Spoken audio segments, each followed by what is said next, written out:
Assalamualaikum warahmatullahi wabarakatuh, sahabat kalian. Berita politik terbaru adalah tentang bagaimana Partai Demokrat dengan PKS beradu argumen, ya.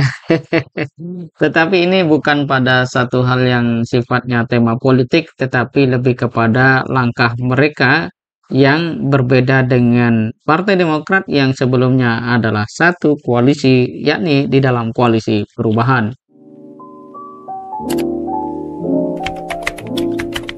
Detik.com itu membuat berita respon menohok PKS seusai AHY sindir tempat lama hancur lebur.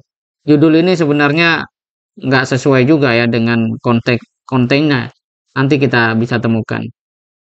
Dan sahabat kalian, kita lihat bahwa di sini dikabarkan dari belakang bahwa Partai Demokrat dalam hal ini seperti disampaikan oleh AHY itu sangat bergembira ya, mendukung Koalisi Indonesia Maju, mendukung Prabowo Gibran dalam Pilpres 2024. Karena dengan mendukung Indonesia Baru, Koalisi Indonesia Baru, Partai Demokrat menjadi partai yang memiliki jalan baik ya yang diberikan Tuhan. AHY mengatakan semua adalah jalan terbaik yang diberikan Allah Subhanahu wa taala kepada kita semua.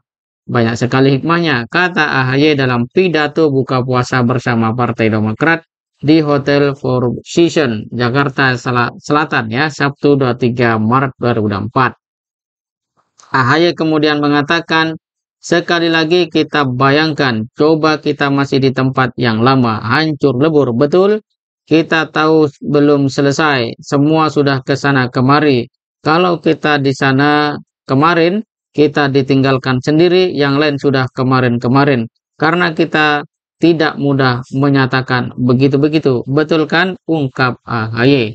Sahabat kalian, kalau kita perhatikan, yang dimaksud oleh AHY ini adalah Demokrat akan hancur lebur ya. Coba kita masih di tempat yang lama, hancur lebur, betul. Nah, kita di tempat yang lama. Kecuali kalau kalimatnya coba kita di tempat yang lama hancur lebur semua misalnya. Tetapi di sini ini ada sebuah hal yang menarik untuk kita perhatikan. Pertama, apakah AHY sebagai seorang ketua umum partai hanya melihat politik itu menang kalah? Kalau cara pandangnya adalah menang kalah, kemudian dia melihat tempat lama hancur lebur, maka memang ya itulah cara AHY melihat bahwa politik itu harus menang kalah. Yang menang itu untung, yang kalah hancur lebur, kan gitu kira-kira. Yang kedua, apakah itu sebuah sindiran ya normal lah dalam hidup gitu ya. Ada orang sindir menyindir begitu, termasuk partai politik. Nah, kalau memang dimaksudkan sindiran, maka sebenarnya apa yang menjadi target daripada AHY? Toh untung rugi itu bukan soal lagi-lagi capaian yang seperti itu. Dan yang ketiga, mungkinkah itu sebuah dalam tanda kutip ejekan kepada partai lama yang pernah jadi temannya dalam satu koalisi?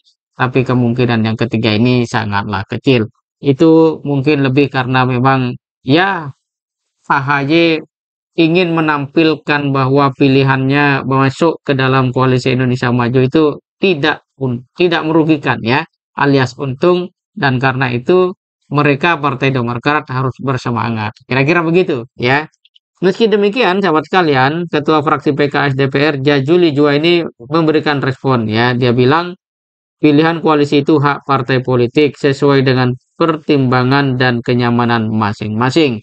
Ini berarti berbasis pada nilai, ideologi, komitmen, dan seterusnya. Kalau kita lihat perolehan suara ya PKS meningkat, sedangkan Demokrat itu menurun. Berarti ada tingkat kepercayaan masyarakat yang mulai melemah kepada Demokrat. Dan ini sebenarnya kalau mau dilihat secara komprehensif, sudah waktunya Demokrat untuk lebih ya berhati-hati. Terutama ketika AHY hari ini masuk di dalam kementerian, ya dalam koalisi Jokowi, atau mungkin nanti kalau Prabowo presiden dia juga menjadi menteri, tetapi gagal untuk memberikan bukti bahwa mereka atau Demokrat atau AHY ya mengafirmasi aspirasi dari masyarakat, bisa jadi itu adalah tanda-tanda yang kurang baik, di mana nanti Demokrat akan ditinggalkan oleh masyarakat. Dan Jajuli menilai wajar kalau Mas Ahaye senang bergabung dengan Kim karena capresnya menurut keputusan KPU menang. Jadi kalau itu seperti itu ya kurang dewasa lah ya. Sekarang PKS sedang mengawal gugatan di MK. Data saksi dari PKS alhamdulillah sangat lengkap sambungnya. Dengan demikian, sahabat kalian, maka apa yang dilontarkan oleh Haye itu lebih bersifat memberi semangat ya kepada ya anggotanya di Partai Demokrat. Hanya saja penting untuk seorang pemimpin itu melihat bagaimana cara untuk bisa memberikan semangat kepada anggotanya tanpa harus melibatkan pihak lain, apalagi dikontekstualisasikan atau diposisikan atau dikonotasikan sebagai pihak yang rugi, kalah. Kalau memang faktanya kalah ya dihormati, dihargai tanpa harus memberikan satu kata-kata atau diksi yang dapat menimbulkan katakanlah perasaan atau mengundang perasaan yang kurang menarik dari pihak lainnya. Tapi namanya politisi perlu diksi-diksi tertentu supaya ya layak dimuat media, bisa jadi perbincangan orang, dan tentu saja menjadi viral. Begitu sahabat kalian, semoga bermanfaat. Assalamualaikum warahmatullahi wabarakatuh.